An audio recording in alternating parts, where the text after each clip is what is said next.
இன்றைக்கி institute டேங்க. Institute டே அப்படின்னா டீச்சர்ஸ்க்கு மட்டும்தான் ஒர்க் இருக்கும். பசங்க எல்லோரும் வீட்டில் தான் இருப்பாங்க. இன்றைக்கி 2 பேருக்கும் லீவு. அவரை வச்சு செய்ய போகிறாங்கன்னு எனக்கு தெரியும்.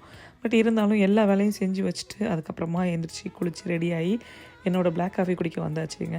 பிளாக் காஃபி எனக்கு குடிச்சிக்கிட்டே காரில் போகணும் போல் ஆசையாக இருந்துச்சு. அதனால் அவரை வண்டி ஓட்ட சொல்லிவிட்டு நான் கையில் கப்பை எடுத்துகிட்டு கிளம்பிட்டேங்க.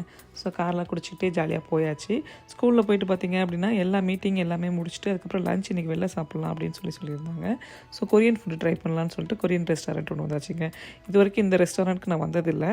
இந்த ரெஸ்டாரண்ட் இல்லை, பொதுவாகவே நான் இங்கே ரொம்ப அதிகமான ரெஸ்டாரண்ட் எதுவும் போனதில்லை. ஸோ அதனால் என்ன ஃபுட் ஆர்டர் பண்ணுறது என்ன ஏதுன்னு எதுவுமே தெரியாது. அவங்க எல்லாருமே கொஞ்சம் ஹெல்ப் பண்ணாங்க. இது நல்லாயிருக்கும், இதை ட்ரை பண்ணு அப்படின்னு சொல்லிட்டு.